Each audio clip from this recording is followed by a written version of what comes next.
The NBA playoffs start tomorrow, and one of LeBron's marketing people has made a terrible mistake because here he is on PTI. Welcome, LeBron. Let's start with this. You have taken some flack lately for sitting out the final games of the season while healthy. What is your response to that? I pretty don't have a response to it. You know, we did a good job all year of you know, trying to lock up the #1 seed, lock up home court advantage, and we was blessed on doing that early, and guys got an opportunity to get some rest. Did you feel it was really the right way to go when you saw Brandon Roy get hurt? Any of those late injuries, Boozer, Brandon Roy, affect how you felt about it? Well, absolutely. I mean, you know, you see guys like Boga go down. I was actually playing in the game when Chris Bosh went out for the rest of the season. And, you know, you just want to try to be as proactive as possible. You know, you can't control injuries. There's things that's going to happen. But when you can try to control them as much as possible by just, you know, working out. And if you got everything in place like we did, we was able to lock up everything. And, you know, me not playing was the best chance of me not being injured. And some of the other guys also who sat out. NBA playoffs start tomorrow. Of course, the NHL playoffs have just started. We did a story yesterday, LeBron, where one of the Capitals, and they had the best record in the regular season in the NHL, said it would be a complete failure because they're the best team if they don't win. You guys are the best team. You're going to be the MVP.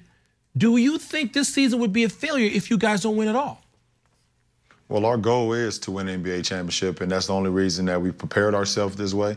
And that's the only reason we're here to play in the playoffs is to win an NBA championship. So I never look at a full season as a complete failure because guys continue to get better every year.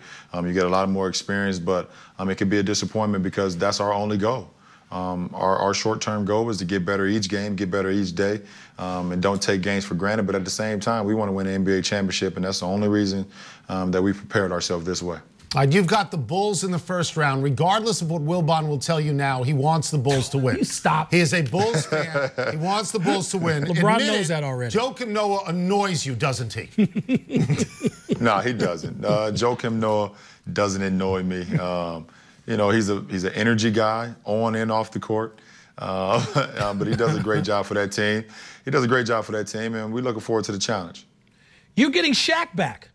And we haven't seen Shaq on the court for a while, so I guess it's a two-part question. How long is it going to take for you guys to really incorporate Shaq back in the lineup? And is it possible? I know Shaq's going to kill me for this, but is it possible you guys are better against some teams with him not in there? Well, I think to answer your first question, Mike, you know, Shaq is getting thrown right into the fire just like everybody else.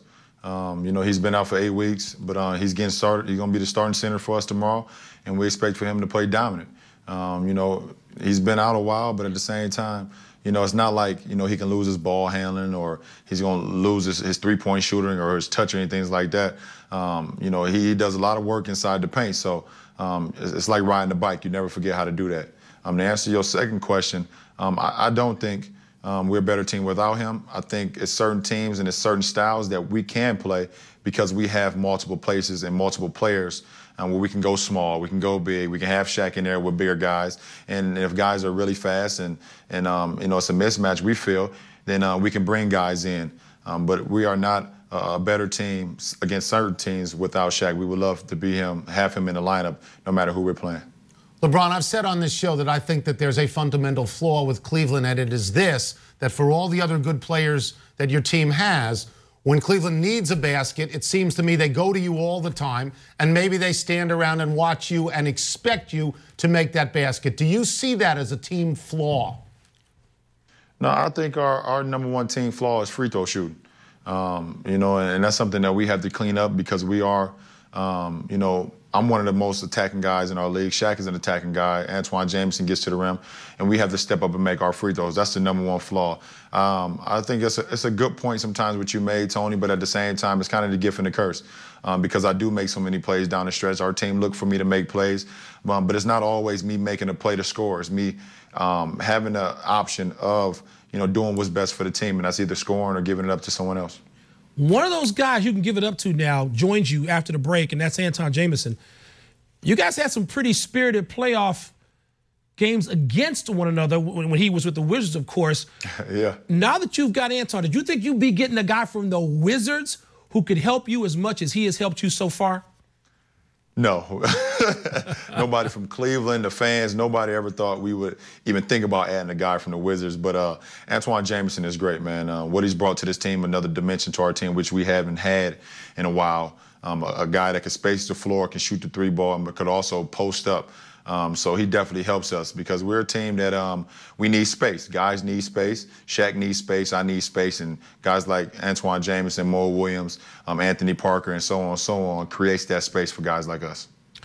We know you do not want to talk about free agency on the eve of the playoffs opening, but Dwayne Wade said the other day, and this is sort of a tangential point, he said the other day he's looking forward to being wooed. Do you have that need? Being recruited, being wooed? I mean, for me, I'm not. I mean, right now, my main focus is on this playoffs. I think what's going to happen in the offseason is going to be, it's pretty big for a lot of franchises, a lot of players. But right now, I'm so sold on, what tomorrow brings because I've been looking forward to this day since Game 6 of the Eastern Conference Finals. All right, I mean, I can't not ask this question, and I'll try and phrase it in an artful way. I think you're leaving. Wilbon thinks you're staying. Which one of us is the bigger dope? Well, I think the one thing you guys got both right, okay? So, Tony, you think I'm leaving, and Mike thinks I'm staying, so you both got the think part right. So, I think, you think, we all think. So, you got the think part right. We think, therefore we are. Thank you so much for joining us. Thanks, LeBron. Appreciate it. All right, thanks, Tony. Thanks, Mike.